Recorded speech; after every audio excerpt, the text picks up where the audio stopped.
Welcome to my YouTube channel free study 24। आज हम पढ़ेंगे क्लास 10th के मैथ में एनसीईआरटी की है, हिंदी मीडियम, यूपी बोर्ड के लिए है बेस्ट। क्या प्रश्नावली 5.1 हम पढ़ेंगे। 5.1 में कुछ क्वेश्चन करेंगे। तो आइए आगे बढ़ने से पहले अगर आप चैनल पर नए हैं तो चैनल को सब्सक्राइब जरूर कर दें। इसके पहले हम पिछले वीडियो में एक वीडियो हम समांतर श्रेणी, ये चैप्टर है तो इस चैप्टर का हम एक वीडियो समांतर श्रेणी के बारे में, पूरी समांतर श्रेणी क्या होता है, उसमें कैसे पदों को जोड़ते हैं, कौन सा पद ज्ञात करना है, इन सब के बारे में पूरी जानकारी हम पिछले वीडियो में पढ़ चुके हैं। आप पिछले वीडियो को प्लेलिस्ट में जाकर देख लीजिएगा। समांतर श्रेणी की आपको पूरी जानकारी हो जाएगी। जिसे नहीं आता है वो समांतर श्रेणी के बारे में पूरी अच्छी तरीके से जान जाएगा उस वीडियो को देखने के बाद। कोई नहीं कहेगा कि हमको समांतर श्रेणी नहीं आता। उस वीडियो को देखने के बाद एकदम पक्का आ जाएगा 100%। तो पहला क्वेश्चन क्या कर रहा है, प्रत्येक किलोमीटर के बाद का टैक्सी का किराया, मतलब 1 किलोमीटर के बाद क्या है किराया, जबकि प्रथम किलोमीटर के लिए क्या किराया 15, मतलब 1 किलोमीटर के लिए 15 रुपया, और प्रत्येक अतिरिक्त मतलब 1 से अधिक किलोमीटर जाएगा तो क्या उसके लिए कितना किराया है, 8 रुपया है। 1 किलोमीटर से अधिक जाएगा मतलब 2 किलोमीटर जाएगा तो क्या उसमें 8 रुपये जुट जाता है। 1 किलोमीटर के पहले किलोमीटर के लिए 15 है, 15 में क्या 8, 1 किलोमीटर बढ़ता जाएगा, 8 रुपये क्या हो जाएगा, बढ़ता जाएगा।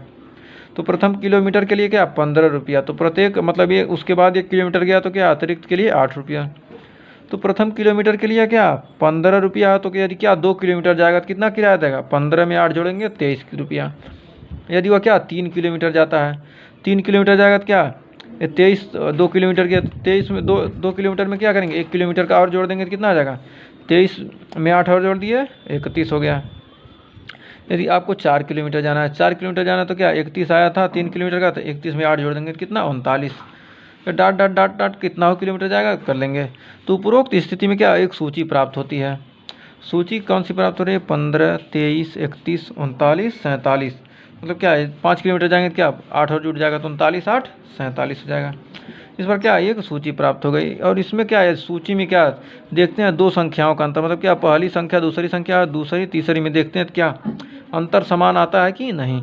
तो देख रहे हैं अंतर क्या 23 में 15 घटाएं तब भी 8 आया, और 31 में से 23 घटा रहे हैं तब भी 8 रहा है, और 47 में 47 घटा रहे हैं तब भी 8 रहा है, 39 में से 31 घटा रहे हैं तब भी क्या हो रहा है, सार्वंतर 8 आ रहा है।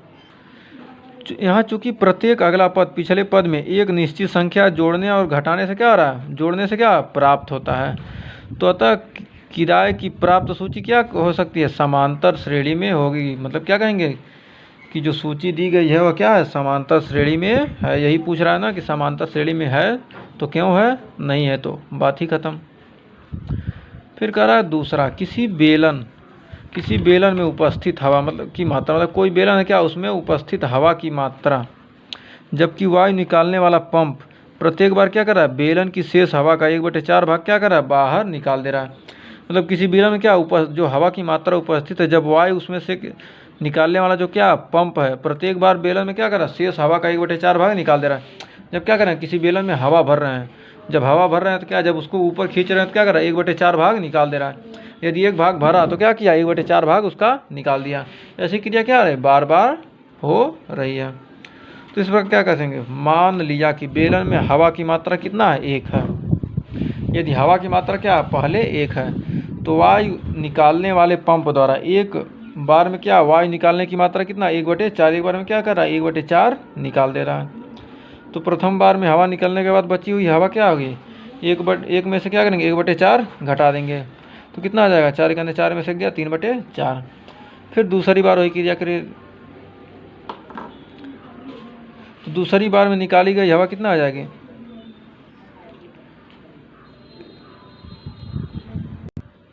तो दूसरी बार हवा निकालने पर क्या 1/4 निकाला क्या करेंगे 3/4 में क्या करेंगे 1/4 का गुणा करेंगे तो 3/16 हो गया। दूसरी बार में निकाली गई हवा की मात्रा कितना 3/16 हो गई।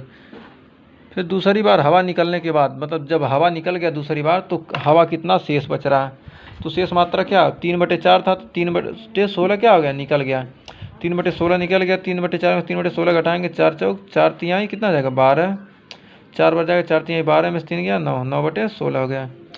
फिर तीसरी बार निकाली गई हवा की मात्रा, तो 9/16 में क्या करेंगे 1/4 से गुणा, एक बार में 1/4 निकल रहा तो क्या 1/4 से क्या हो गया, इसमें गुणा होगा कभी, तब 9/16 बच गया।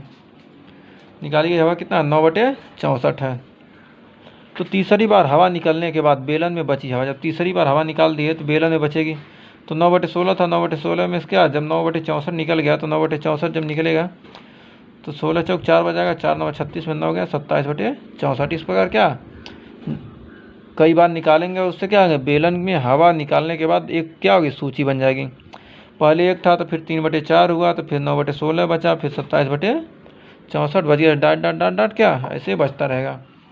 तो चेक करेंगे समांतर श्रेणी में है कि नहीं, तो क्या करेंगे दूसरे में से पहले को, तीसरे में से दूसरे को घटाकर चेक करेंगे। आइए देखते हैं। यदि द्वितीय पद में से क्या प्रथम पद को घटा देते हैं तो क्या इतना -1/4 मिलता है, 4 के अंदर 4, 4 में से 3 गया, -1/4। फिर तृतीय पद में से क्या करते हैं द्वितीय पद को क्या करते हैं घटाते हैं, तब भी 4 चौक 16, 4 3 12, 12 में 9 गया -3/16। क्या जब दो ही में पता चल गया कि क्या अंतर बराबर नहीं आ रहा है, सार्वंतर क्या है बराबर नहीं आ रहा है। जब सार्वंतर बराबर नहीं तो क्या कर सकते हैं, चूंकि प्राप्त सूची अगले तथा पिछले पदों के बीच क्या अंतर क्या है बराबर नहीं है, अतः बेलन से हवा निकालने के क्रम में प्राप्त सूची क्या समांतर श्रेणी में नहीं है। क्या हो गया यही ज्ञात करना था, ये क्या हो गया कन्फर्म हो गया, और यही क्या हो गया आंसर हो गया। आइए अगला क्वेश्चन देखते हैं। पहले का तीसरा क्वेश्चन कह रहा है कि प्रति मीटर खुदाई के बाद एक कुआं खोदने में आई लागत क्या है, जबकि क्या है प्रथम मीटर की खुदाई लागत क्या है 15 रुपया, 15 नहीं 150 रुपये है, और बाद में प्रत्येक मीटर खुदाई की लागत कितना है 50 रुपये। मतलब क्या 1 मीटर खोद रहे हैं तो 150 लग रहा है, उसके बाद एक मीटर और खुदाई करवा रहे हैं तो कितना 50 रुपये प्रत्येक मीटर पर लग रहा है। तो दिया गया प्रथम मीटर खुदाई के लिए क्या लागत 150, तो इसके बाद प्रत्येक मीटर खुदाई करेंगे मतलब 1 मीटर और करेंगे तो क्या 50 जुड़ता जाएगा। तो प्रथम 2 मीटर खुदाई के लिए क्या 150 में 50 जोड़ दिए 200 लग गया। फिर प्रथम 3 मीटर खुदाई के लिए फिर 1 मीटर और बढ़ा तो क्या 50 जोड़ दिए 250 हो गया। फिर 1 मीटर और बढ़ा दिए 4 मीटर खुदाई के लिए क्या 3 मीटर में यदि 1 मीटर और जोड़ देंगे 50 जोड़ देंगे कितना 300 हो गया। इस प्रकार क्या होगा, इसी प्रकार क्या होगा चल खुदाई होता रहेगा। तो उपरोक्त खुदाई की लागत में प्राप्त अंकों की क्या एक सूची बना लेंगे, 150 पहले 100, 150, 200, 250, 300, 350। अब यहाँ सार्वंतर ज्ञात करेंगे, दूसरे में से पहला, तीसरे में दूसरा, चौथे में से तीसरा क्या करेंगे घटाएंगे, तो क्या देख रहे हैं सार्वंतर क्या है समान आ रहा है। तो चूंकि क्या कहते हैं कह सकते हैं कि प्राप्त सूची में प्रत्येक अगले पद मतलब प्रत्येक अगला पद मतलब जो क्या है प्रत्येक अगला पद पिछले पद में एक निश्चित अंक यानी कि एक निश्चित अंक क्या रहा 50 जोड़ने पर क्या हो रहा प्राप्त हो रहा था। प्राप्त सूची क्या हो जाएगी समांतर श्रेणी में होगी, मतलब जो प्राप्त सूची होगी क्या होगी समांतर श्रेणी में हमको प्राप्त हो जाएगी। फिर पहले का चौथा कह रहा कि खाते में प्रत्येक वर्ष मिश्र धन, जो प्रत्येक वर्ष मिश्र धन, जबकि क्या है प्रत्येक वर्ष में 10,000 की राशि क्या 8% वार्षिक दर से चक्रवृद्धि ब्याज पर क्या की जाती है जमा की जाती है, हर साल क्या 10।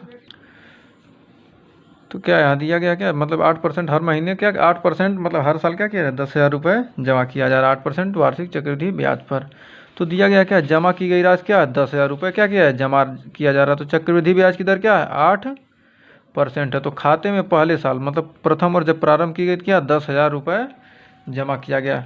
तो फिर जब साल का अंत हुआ तो क्या 8% चक्रवृद्धि ब्याज की दर से क्या हो गया ब्याज लगा, तो ब्याज लगा कितना हो गया 800 रुपये क्या हो गया ब्याज लगा।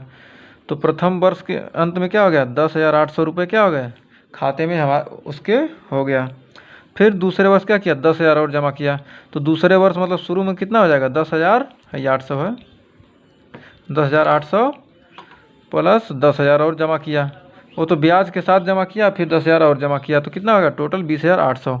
तो खाते में जमा की गई द्वितीय वर्ष के अंत में क्या द्वितीय वर्ष में क्या किया प्रारंभ में इतना जमा किया, फिर खाते में द्वितीय वर्ष के अंत में कितना जाएगा पहले ब्याज कितना लगा 20,800 का 8%, किसी भी चीज़ का परसेंट गुड़े के 8% से गुणा करके 100 से क्या करेंगे भाग देंगे, कितना 1,664 रुपये क्या हो गया ब्याज मिला 20,800 का। जब ब्याज मिला तो क्या किया दूसरे वर्ष के क्या किया अंत में खाते में कुल राशि मतलब इसको जब जोड़ देंगे तो क्या 20,800 था, यदि 1,664 रुपये और मिल गया ब्याज तो क्या करेगा 20,800 में 1,664 क्या किया जब जोड़ दिया तो क्या हो गया 22,464 रुपये क्या हो गया दूसरे वर्ष के अंत में उसके खाते में हो गया।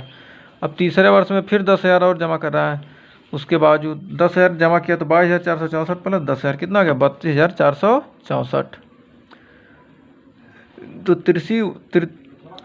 तृतीय वर्ष के अंत में खाते में जमा राशि पर क्या 8% की ब्याज की क्या दर से क्या कर रहा है ब्याज लग रहा है।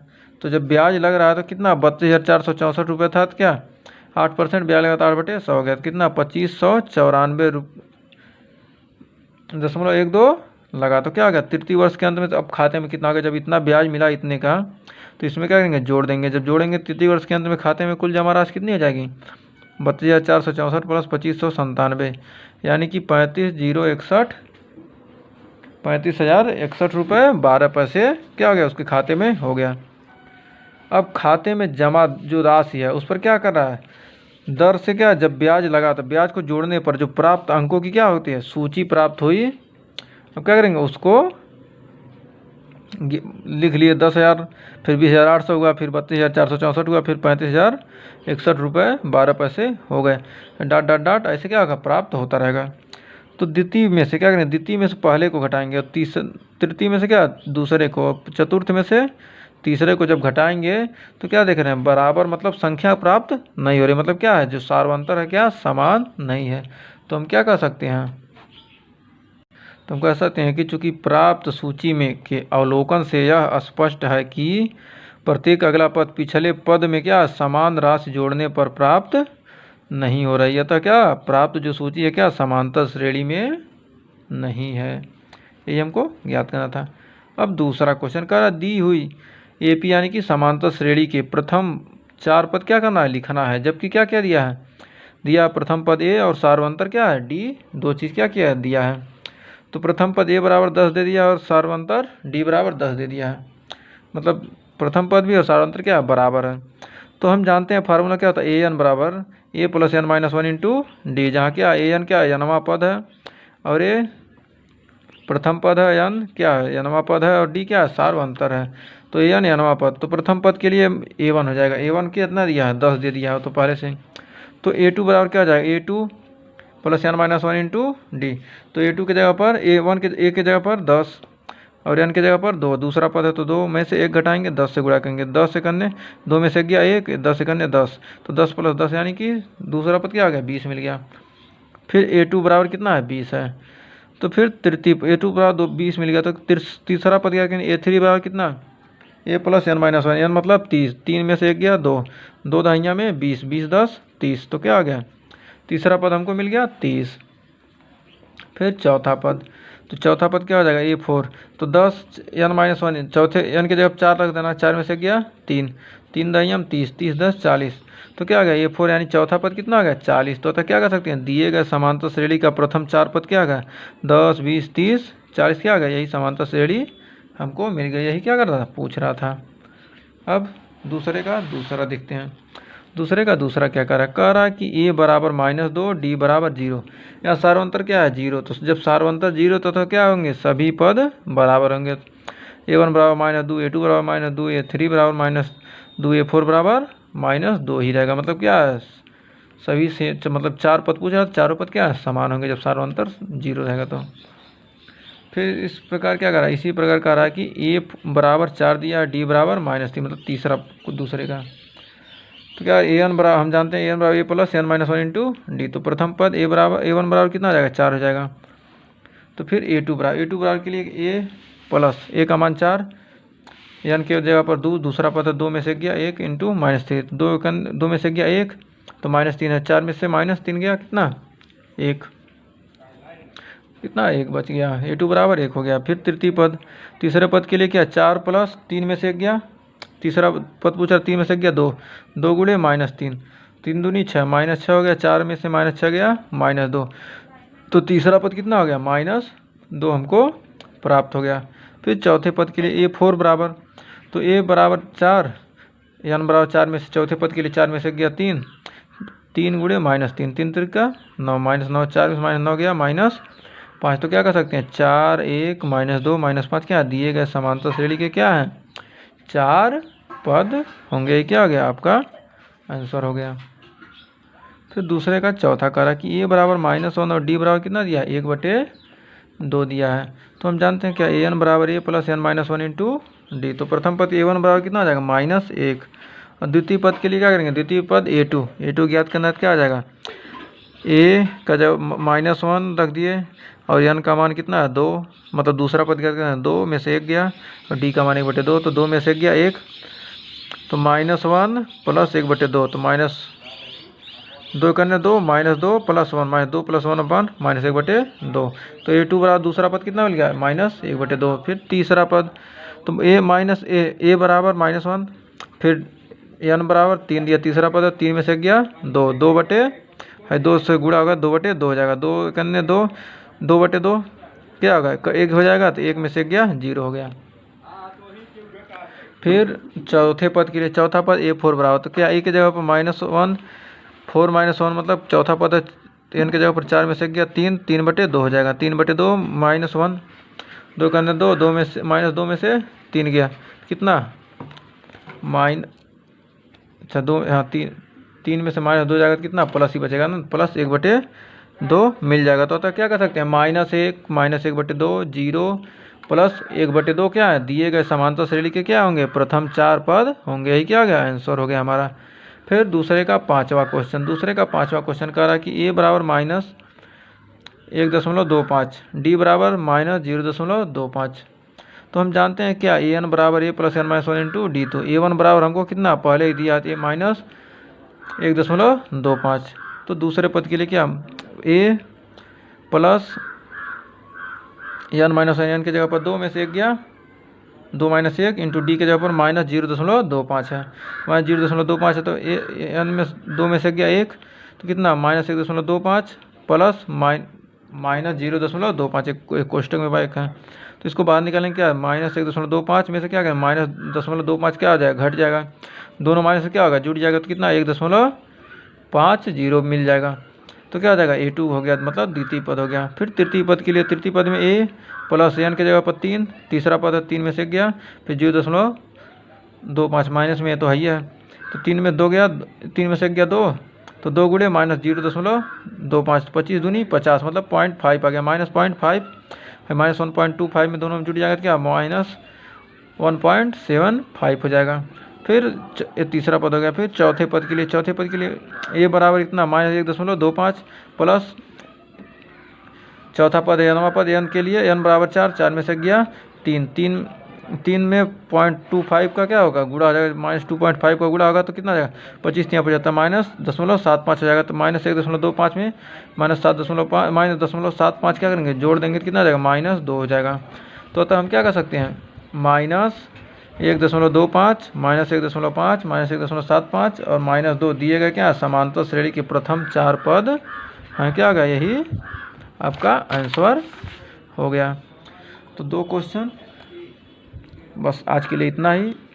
इसके आगे का क्वेश्चन हम तीसरा चौथा अगले वीडियो में पढ़ेंगे। अगर आपको वीडियो पसंद आया तो लाइक शेयर कमेंट करना ना भूलें। अगर आपने अभी तक चैनल को सब्सक्राइब नहीं किया तो चैनल को सब्सक्राइब कर दें, और ऐसे ही वीडियो देखने के लिए आप हमारे प्लेलिस्ट में विजिट कर सकते हैं। हमारे प्लेलिस्ट में सभी क्लास के सब्जेक्ट प्रोवाइड कराए गए हैं। तो वीडियो में लास्ट तक बने रहने के लिए आप लोग का बहुत बहुत धन्यवाद। मिलते हैं नेक्स्ट वीडियो में।